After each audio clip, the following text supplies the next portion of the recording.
Hi friends, ಮಸ್ತ್ ಮಗ .comಗೆ ಸ್ವಾಗತ. ನಾನು ಅಮರ್ ಪ್ರಸಾದ್. ಸ್ನೇಹಿತರೆ, ನಮ್ಮದು ವಿವಿಧತೆಯಲ್ಲಿ ಏಕತೆಯನ್ನು ಹೊಂದಿರೋ ದೇಶ. ಒಂದೊಂದು ರಾಜ್ಯದಲ್ಲಿ ಒಂದೊಂದು ಭಾಷೆ, ಒಂದೊಂದು ರೀತಿಯ ಸಂಸ್ಕೃತಿ ಇದೆ, ಒಂದೊಂದು ರೀತಿಯ ಜನ ವಾಸ ಮಾಡ್ತಿದ್ದಾರೆ. ಇಂಥ ಭಾರತದಲ್ಲಿ ಕಳೆದ 70 ವರ್ಷಗಳಿಂದಾನು ಒಂದು ವಿಚಾರದ ಬಗ್ಗೆ ಭಾರಿ ಚರ್ಚೆ, ವಾದ ವಿವಾದ ನಡೀತಾ ಬರ್ತಾ ಇದೆ. ಅದೇ ಹಿಂದಿಯನ್ನ ರಾಷ್ಟ್ರ ಭಾಷೆ ಅಂತ ಘೋಷಿಸಬೇಕಾ ಬೇಡ್ವಾ ಅನ್ನೋದು. ಇದಕ್ಕೆ ಸಂಬಂಧಪಟ್ಟ ಹಾಗೆ ರಾಜಕಾರಣಿಗಳು, ತಜ್ಞರು, ಸಿನಿಮಾ ನಟರುಗಳು, ಗುಡ್ಕಾ ಪಾನ್ ಮಸಾಲ ಜಾಹೀರಾತು ಕೊಡೋರು, ಜನಸಾಮಾನ್ಯರು ಎಲ್ಲರೂ ಒಂದೊಂದು ರೀತಿಯ ಅಭಿಪ್ರಾಯವನ್ನು ಹೊಂದಿದ್ದಾರೆ. ಹಾಗಿದ್ರೆ ಏನಿದು ರಾಷ್ಟ್ರ ಭಾಷೆಯ ವಿವಾದ? ಏನಿದ್ರ ಇತಿಹಾಸ? ಹಿಂದಿಯನ್ನ ರಾಷ್ಟ್ರ ಭಾಷೆ ಮಾಡಿದ್ರೆ ಏನಾಗುತ್ತೆ, ಮಾಡದೆ ಹೋದ್ರೆ ಏನಾಗುತ್ತೆ? ಹಿಂದಿ ಪರ ಆಗಿರೋರ ವಾದ ಏನು? ಹಿಂದಿಗೆ ರಾಷ್ಟ್ರೀಯ ಭಾಷೆಯ ಮನ್ನಣೆ ಕೊಡಬಾರ್ದು ಅನ್ನೋರ ವಾದ ಏನು? ಎಲ್ಲವನ್ನ ಈ ವರದಿಯಲ್ಲಿ ಎಕ್ಸ್ಪ್ಲೇನ್ ಮಾಡ್ತಾ ಹೋಗ್ತೀವಿ. ಮಿಸ್ ಮಾಡದೆ ಕಡೆ ತನಕ ನೋಡ್ತಾ ಹೋಗಿ. ಫ್ರೆಂಡ್ಸ್, ದೇಶಕ್ಕೆ ಸ್ವಾತಂತ್ರ್ಯ ಸಿಗೋಕ್ಕೂ ಮೊದಲು ಅಂದ್ರೆ ಬ್ರಿಟಿಷರ ಕಾಲದಲ್ಲಿ ಇಂಗ್ಲಿಷ್ ಭಾಷೆ ಮಾತ್ರ ಅಧಿಕೃತ ಆಡಳಿತ ಭಾಷೆಯಾಗಿತ್ತು. ಶಾಸಕಾಂಗ ಮತ್ತು ನ್ಯಾಯಾಂಗ ವ್ಯವಸ್ಥೆಯಲ್ಲೂ ಕೂಡ ಇಂಗ್ಲಿಷ್ ಭಾಷೆಯನ್ನ ಮಾತ್ರ ಬಳಸಲಾಗ್ತಾ ಇತ್ತು. ಆದರೆ ಸ್ವಾತಂತ್ರ್ಯ ಹೋರಾಟ ತೀವ್ರಗೊಂಡಾಗ ರಾಷ್ಟ್ರೀಯ ಭಾಷೆಯ ಕಾನ್ಸೆಪ್ಟ್ ಮುನ್ನೆಲೆಗೆ ಬಂತು. ಭಾರತ ವೈವಿಧ್ಯತೆಯ ದೇಶ, ಡೈವರ್ಸಿಟಿ ಇದೆ ಇಲ್ಲಿ. ಇಂತಹ ದೇಶಕ್ಕೆ ಒಂದೇ ರಾಷ್ಟ್ರೀಯ ಭಾಷೆ ಇದ್ರೆ ಎಲ್ಲರನ್ನ ಒಗ್ಗೂಡಿಸೋಕೆ ಸಾಧ್ಯ ಅನ್ನೋದು ಸ್ವಾತಂತ್ರ್ಯ ಹೋರಾಟಗಾರರಲ್ಲಿ ಕೆಲವರ ವಾದ ಆಗಿತ್ತು. ಖುದ್ದು ಮಹಾತ್ಮ ಗಾಂಧಿಯಂತೂ ರಾಷ್ಟ್ರ ಭಾಷಾ ಕೆ ಬಿನಾ ರಾಷ್ಟ್ರ ಗುಂಗಾ ಹೈ ಅಂದ್ಬಿಟ್ರು. ರಾಷ್ಟ್ರ ಭಾಷೆ ಇಲ್ಲದೆ ರಾಷ್ಟ್ರ ಮೂಕ ಅಂದ್ಬಿಟ್ರು.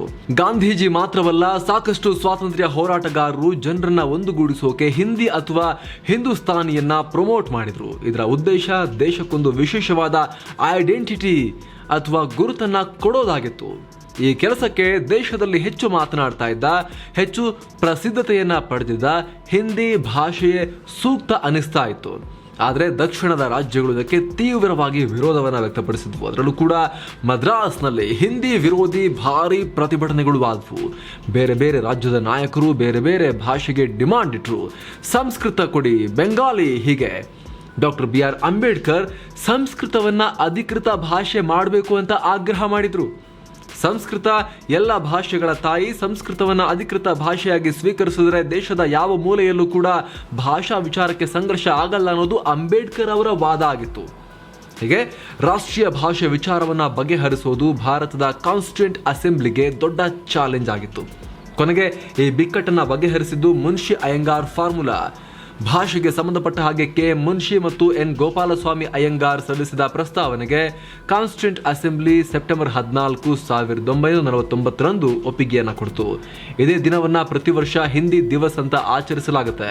ಅಂದಹಾಗೆ ಮುನ್ಷಿ ಅಯ್ಯಂಗಾರ್ ಫಾರ್ಮುಲಾ ಪ್ರಕಾರ ದೇವನಾಗರಿ ಲಿಪಿಯ ಹಿಂದಿ ಭಾಷೆಯನ್ನ ಅಫಿಷಿಯಲ್ ಲ್ಯಾಂಗ್ವೇಜ್, ಅಧಿಕೃತ ಭಾಷೆ ಅಂತ ಸ್ವೀಕರಿಸಲಾಯಿತು.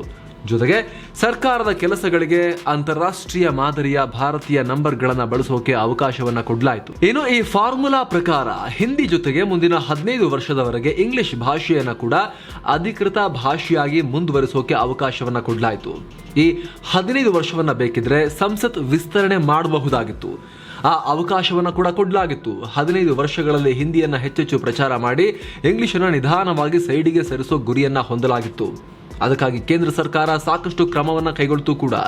ಮುನ್ಷಿ ಅಯ್ಯಂಗಾರ್ ಅವರ ಈ ಫಾರ್ಮುಲಾವನ್ನ 1950ರಲ್ಲಿ ಭಾರತದ ಸಂವಿಧಾನ ಅಳವಡಿಸಿಕೊಳ್ತು. ಆದರೆ 1965ರ ಬಳಿಕ ಇಂಗ್ಲಿಷ್ ಹೋಗಿ ಹಿಂದಿ ಒಂದೇ ಉಳಿಯುತ್ತೆ ಅನ್ನೋ ಆತಂಕ ಹಿಂದಿಯೇತರ ರಾಜ್ಯಗಳಿಗೆ ಶುರುವಾಯಿತು. ಇದರಿಂದ ಆ ರಾಜ್ಯಗಳಲ್ಲಿ ಪ್ರತಿಭಟನೆ ಜೋರಾಯಿತು. ತಮಿಳುನಾಡು, ಕರ್ನಾಟಕ, ಆಂಧ್ರ, ಮಹಾರಾಷ್ಟ್ರ, ಪಂಜಾಬ್, ಪಶ್ಚಿಮ ಬಂಗಾಳ ಮತ್ತು ಈಶಾನ್ಯ ರಾಜ್ಯಗಳಲ್ಲಿ ಜಾಸ್ತಿ ಆಯಿತು. ಒಂದು ರೀತಿ ದಕ್ಷಿಣದ ರಾಜ್ಯಗಳಲ್ಲಿ ಹೆಚ್ಚು ಪ್ರತಿಭಟನೆ ಆಯಿತು ಅಂತ ಹೇಳ್ಬೋದು.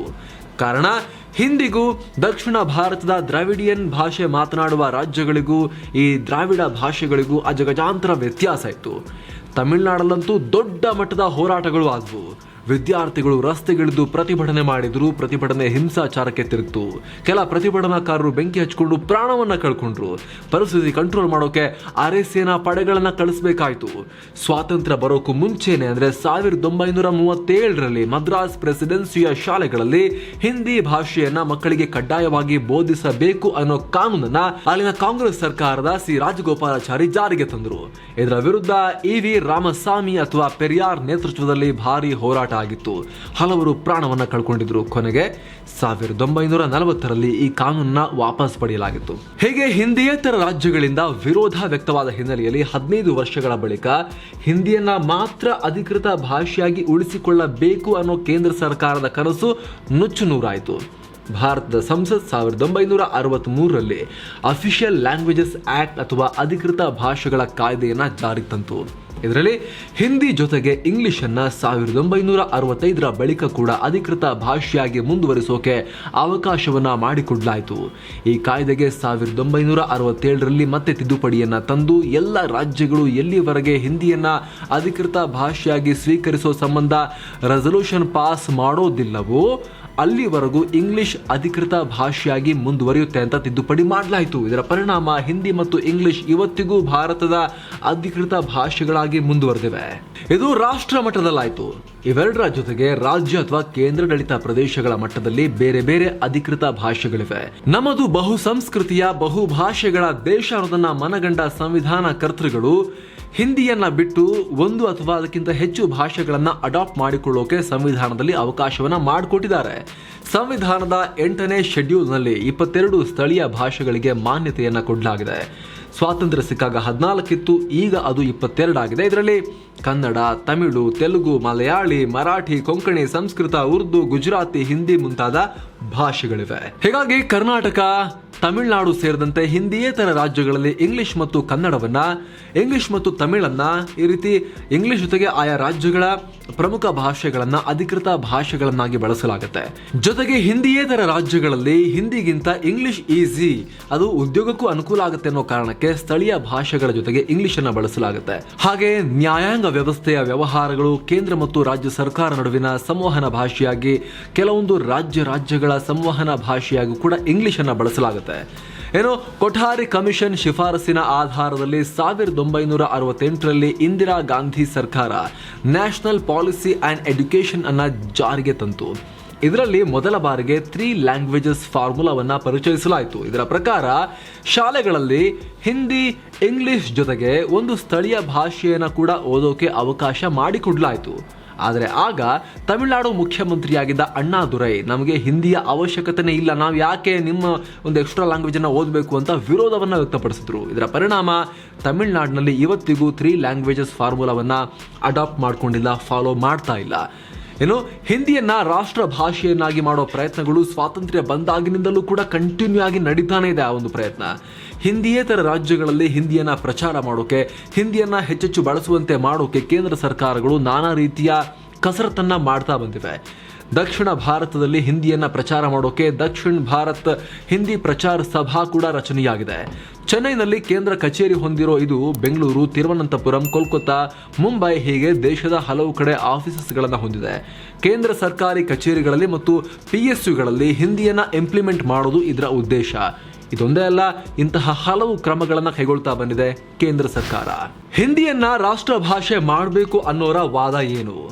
ಇಂಗ್ಲಿಷ್ ಭಾಷೆ ಗುಲಾಮಗಿರಿಯ ಸಂಕೇತ, ಅದು ಬ್ರಿಟಿಷರು ನಮ್ಮ ಮೇಲೆ ಹೇರ್ ಹೋದ ಭಾಷೆ, ಅದನ್ನ ತೆಗೆದು ನಮ್ಮದೇ ಆದ ಹಿಂದಿ ಭಾಷೆಯನ್ನು ಉಳಿಸ್ಕೋಬೇಕು ಅನ್ನೋದು ಹಿಂದಿ ಪರ ಇರೋರ ವಾದ. ಅವ್ರ ಪ್ರಕಾರ ಹಿಂದಿ ನಮ್ಮ ಭಾಷೆ ಅಂತ, ಅವ್ರ ಭಾಷೆ ಸರಿ, ಇಡೀ ದೇಶದ ಭಾಷೆ ಅಂತ ಕೂಡ ಅವರು ಅಂದ್ಕೊಂಡಿದ್ದಾರೆ.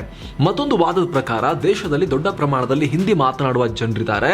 ಸದ್ಯ ದೇಶದ ಒಟ್ಟು ಜನಸಂಖ್ಯೆಯಲ್ಲಿ 43% ಜನ ಹಿಂದಿ ಭಾಷೆ ಮಾತನಾಡ್ತಾರೆ. ಅವರ ಸಂಖ್ಯೆ ವರ್ಷ ಕಳೆದಂತೆ ಜಾಸ್ತಿ ಆಗ್ತಾ ಇದೆ. ಆದರೆ ಉಳಿದ ಭಾಷೆಗಳನ್ನ ಮಾತನಾಡುವ ಜನರ ಸಂಖ್ಯೆ ಕಮ್ಮಿ ಆಗ್ತಾ ಹೋಗ್ತಾ ಇದೆ. ನೀವು ಈ ಗ್ರಾಫ್ ನೋಡಬಹುದು, ಹೇಗೆ ಕನ್ನಡ, ತಮಿಳು, ಮಲಯಾಳಂ, ತೆಲುಗು ಭಾಷೆ ಮಾತನಾಡೋರ ಸಂಖ್ಯೆ ಕಮ್ಮಿ ಆಗ್ತಾ ಇದೆ ಅಂತ.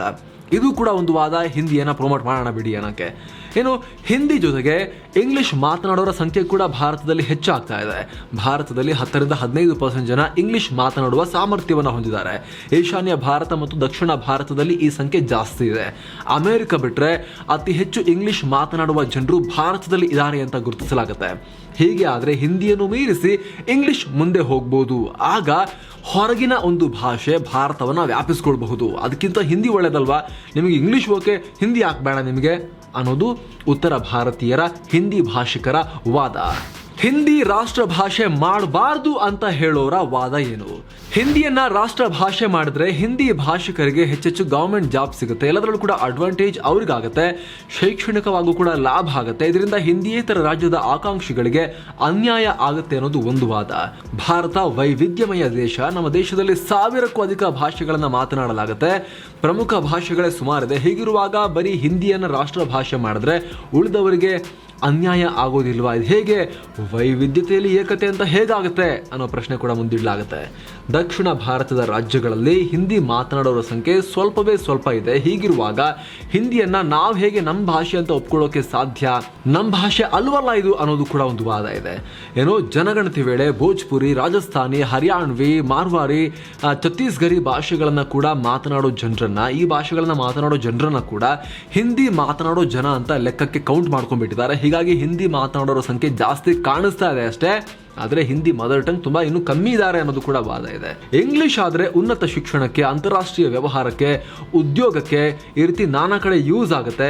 ಹಿಂದಿಯನ್ನ ಕಲ್ತು ಬಿಟ್ಟು ನಮಗೆ ಏನು ಲಾಭ? ಪಾನಿಪುರಿ ಭಯ್ಯ ಅವರೇಕ್ ಡಾಲೋ ಅಂತ ಹೇಳೋದು ಬಿಟ್ರೆ ಇನ್ನೇನು ಲಾಭ ಅನ್ನೋ ವಾದ ಕೂಡ ಇದೆ.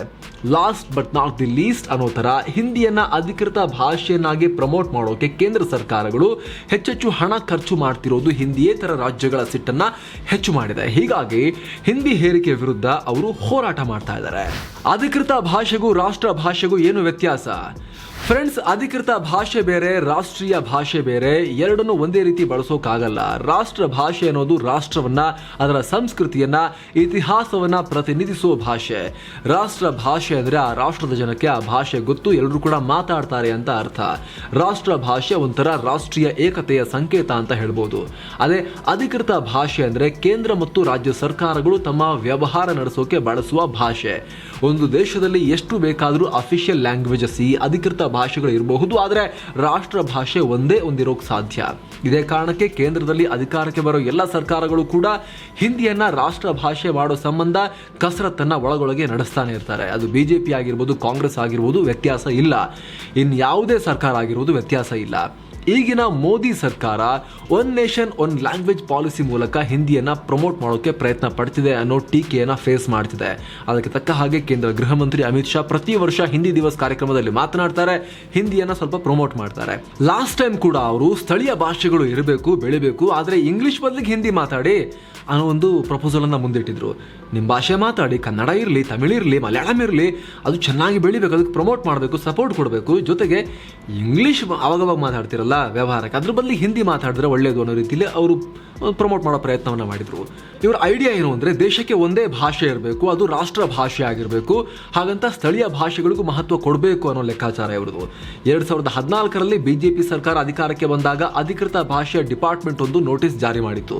ಅದರ ಪ್ರಕಾರ ಸರ್ಕಾರದ ಎಲ್ಲ ಸಚಿವಾಲಯಗಳು, ಡಿಪಾರ್ಟ್ಮೆಂಟ್ಗಳು, PSUಗಳು ಅಂದರೆ ಸರ್ಕಾರಿ ಸ್ವಾಮ್ಯದ ಸಂಸ್ಥೆಗಳು ಮತ್ತು ಬ್ಯಾಂಕ್ಗಳು ಸೋಷಿಯಲ್ ಮೀಡಿಯಾ ಅಕೌಂಟಲ್ಲಿ ಹಿಂದಿಯಲ್ಲಿ ಅಧಿಕೃತವಾಗಿ ಬಳಸೋಕೆ ಶುರು ಮಾಡಬೇಕು, ಹಿಂದಿಯಲ್ಲಿ ಟ್ವೀಟ್ಗಳನ್ನು ಮಾಡೋದು, ಪೋಸ್ಟ್ಗಳನ್ನು ಹಾಕೋದು ಮಾಡಬೇಕು ಅಂತ.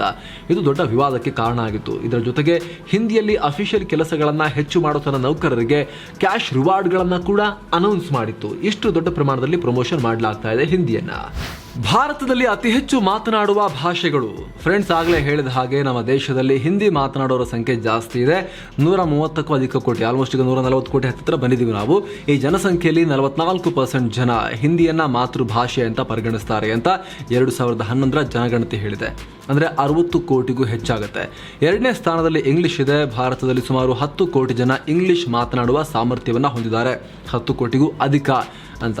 3ನೇ ಸ್ಥಾನದಲ್ಲಿ ಬೆಂಗಾಲಿ ಇದೆ, ಸುಮಾರು 8.9% ಜನ. 4ನೇ ಸ್ಥಾನದಲ್ಲಿ ಮರಾಠಿ ಇದೆ, 8.2%. 5ನೇ ಸ್ಥಾನದಲ್ಲಿ ತೆಲುಗು 7.8%. 6ನೇ ಸ್ಥಾನದಲ್ಲಿ ತಮಿಳು 6.3%. 7ನೇ ಸ್ಥಾನದಲ್ಲಿ ಉರ್ದು 5.2%. 8ನೇ ಸ್ಥಾನದಲ್ಲಿ ಗುಜರಾತಿ 5%. 9ನೇ ಸ್ಥಾನದಲ್ಲಿ ಕನ್ನಡ 4.9%. ಹೀಗೆ ಒಡಿಯಾ, ಪಂಜಾಬಿ, ಮಲಯಾಳಂ ಇತ್ಯಾದಿ ಭಾಷೆಗಳು ಬರ್ತಾ ಹೋಗುತ್ತೆ. 2011ರ ಜನಗಣತಿ ಪ್ರಕಾರ ಭಾರತದಲ್ಲಿ 10 ಲಕ್ಷಕ್ಕೂ ಅಧಿಕ ಜನ ಮಾತನಾಡುವ 30 ಭಾಷೆಗಳಿವೆ. 10,000ಕ್ಕೂ ಅಧಿಕ ಜನ ಮಾತನಾಡುವ 122 ಭಾಷೆಗಳಿವೆ. ಇದನ್ನು ಹೊರತುಪಡಿಸಿ 1,500ಕ್ಕೂ ಅಧಿಕ ಭಾಷೆಗಳನ್ನು ಭಾರತದಲ್ಲಿ ಮಾತನಾಡಲಾಗುತ್ತೆ. ಇತ್ತೀಚಿನ ಅನಾಲಿಸಿಸ್ ಒಂದರ ಪ್ರಕಾರ ದೇಶದಲ್ಲಿ ಅತಿ ಹೆಚ್ಚು ಭಾಷೆಗಳನ್ನು ಮಾತನಾಡುವ ಜಿಲ್ಲೆಯಾಗಿ ಬೆಂಗಳೂರು ಗುರುತಿಸಿಕೊಂಡಿತ್ತು. ಬೆಂಗಳೂರಲ್ಲಿ ಬರೋಬ್ಬರಿ 107 ಭಾಷೆಗಳನ್ನು ಮಾತನಾಡುವ ಜನ ಜೀವನವನ್ನು ಕಂಡುಕೊಂಡಿದ್ದಾರೆ ಅಂತ. ಗ್ರೇಟ್ ಬೆಂಗಳೂರು. ಬೆಂಗಳೂರಿಂದ 100 ಕಿಲೋಮೀಟರ್ ಆಚೆ ಈಚೆ ಹೋದರೆ ಸಾಕು ಕನ್ನಡ ಮಾತನಾಡುವವರ ಶೈಲಿಯೇ ಬದಲಾಗುತ್ತೆ. ಉತ್ತರ ಕರ್ನಾಟಕದಲ್ಲಿ ಒಂದು ರೀತಿ ಮಾತಾಡ್ತಾರೆ ಕನ್ನಡವನ್ನೇ, ದಕ್ಷಿಣ ಕರ್ನಾಟಕದಲ್ಲಿ ಒಂದು ರೀತಿ ಮಾತಾಡ್ತಾರೆ, ಕರಾವಳಿಯಲ್ಲಿ ಒಂದು ರೀತಿ ಕನ್ನಡ ಮಾತಾಡ್ತಾರೆ, ಮಲೆನಾಡಿನಲ್ಲಿ ಮತ್ತೊಂದು ರೀತಿಯ ಕನ್ನಡವನ್ನು ಮಾತಾಡ್ತಾರೆ. ಹೀಗೆ ಕನ್ನಡದಲ್ಲೂ ಕೂಡ ಸಾಕಷ್ಟು ವೈವಿಧ್ಯತೆ ಇದೆ ಮಾತನಾಡುವ ರೀತಿಯಲ್ಲಿ. ಇನ್ನು ಬೇರೆ ಬೇರೆ ಭಾಷೆ ತಗೊಂಡ್ರೆ ಅದರಲ್ಲೂ ಕೂಡ ಹಾಗೆ. ಹೀಗಿರುವಾಗ ಹಿಂದಿಯನ್ನು ರಾಷ್ಟ್ರ ಭಾಷೆಯನ್ನಾಗಿ ನಮ್ಮ ಮೇಲೆ ಹೇರೋದು ಎಷ್ಟು ಸರಿ? ಇದರಿಂದ ಎಲ್ರಿಗೂ ಸಮಾಧಾನ ಇರೋದಿಲ್ಲ ಅಂದಮೇಲೆ ಇದನ್ನು ಮಾಡೋಕ್ಕೆ ಹೋಗೋದು ಯಾಕೆ ಅನ್ನೋ ಪ್ರಶ್ನೆಯನ್ನು ಕೇಳಲಾಗುತ್ತೆ. ಸ್ನೇಹಿತರೆ, ಈಗ ನೀವು ಹೇಳಿ ಇಡೀ ವಿವಾದದ ಬಗ್ಗೆ, ಈ ಸಬ್ಜೆಕ್ಟ್ ಮೇಲೆ ನಿಮ್ಮ ಒಪಿನಿಯನ್ ಏನು? ಕಾಮೆಂಟ್ ಮಾಡಿ ತಿಳಿಸಿ. Thank you so much. ಮತ್ತೆ ಭೇಟಿ ಆಗ್ತಿರೋಣ. ನಮಸ್ತೆ.